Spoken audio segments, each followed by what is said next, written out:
আমাদের এই পুরো ফ্যামিলিতে এই দুজন গার্জেন কিন্তু ছাতার মতো এখনো রয়েছে।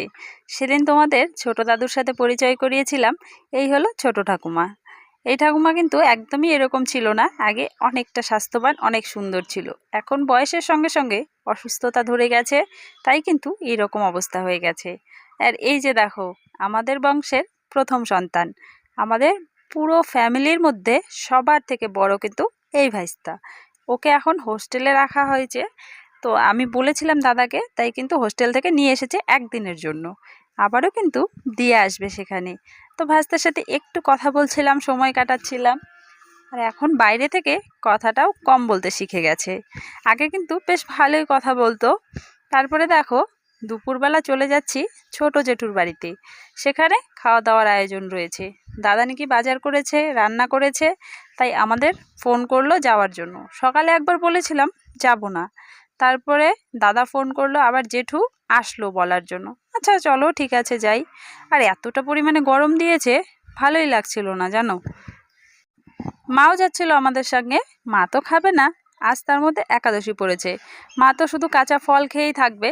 আর দেখো, আসার পরে দেখছি রান্না হয়নি। বৌদি কিন্তু বারে বারে ফোন করছিল, রান্না হয়ে গেছে, তাড়াতাড়ি আসো।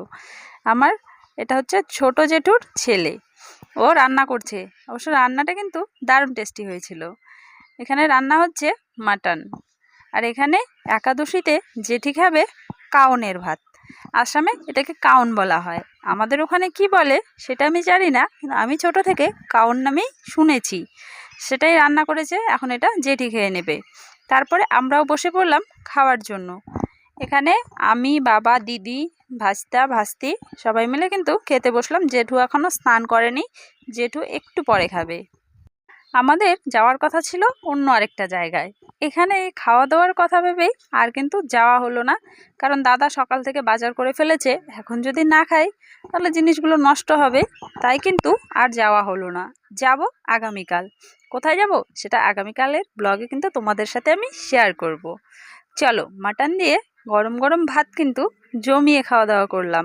আর রান্নাটা খুবই টেস্টি হয়েছিল, সেটা বলতে আর দ্বিধা নেই। আমাদের বাড়ির সব দাদারাই কিন্তু রান্না করতে পারে। আমার বড়দা রান্না করতে পারে, আর বাড়িতে যে দাদা রয়েছে আমার দাদা, সেও কিন্তু রান্না করতে পারে। এই দাদাও রান্না করতে পারে, শুধুমাত্র একটা দাদা রান্না করতে পারে না। তাছাড়া সকলেই কিন্তু রান্না করতে পারে। সত্যি কথা বলতে আমাদের ফ্যামিলি কিন্তু অনেকটাই বড় ফ্যামিলি। দেখো, ও বাড়ি গিয়েছিলাম খাওয়া দাওয়া করতে, এবারই এসে এই যে দেখো, এটা কোলে উঠেছে আর নামবে না। অনেকক্ষণ দেখেনি, পাগল হয়ে গেছে। এখন ওকে কোলে নিয়ে বসে থাকো। মোটামুটি 1 ঘন্টা মতো আমাকে ও জ্বালিয়েছে। কোল থেকে নামবে না। কোলে নিয়ে রাখো, কোলে নিয়ে রাখো।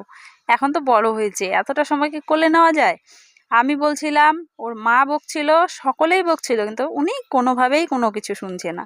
ওনাকে কোলে নাও মানে কোলে নাও। এখানে রাতের খাওয়া দাওয়ার জন্য বৌদি করছিল রুটি, আর সঙ্গে রয়েছে চিকেন। এটা হচ্ছে বড় বৌদি, আর এটা হচ্ছে বড়দা। বড়দা কিন্তু ছোটবেলা থেকে আমাদের ওখানেই থাকতো আমাদের সাথে। বিয়ে করার 1 বছর আগে ও কিন্তু আসামে এসেছে। তার আগে পর্যন্ত আমাদের বাড়িতেই ও ছিল। চলো তবে আজকের ব্লগটা এখানেই শেষ করছি।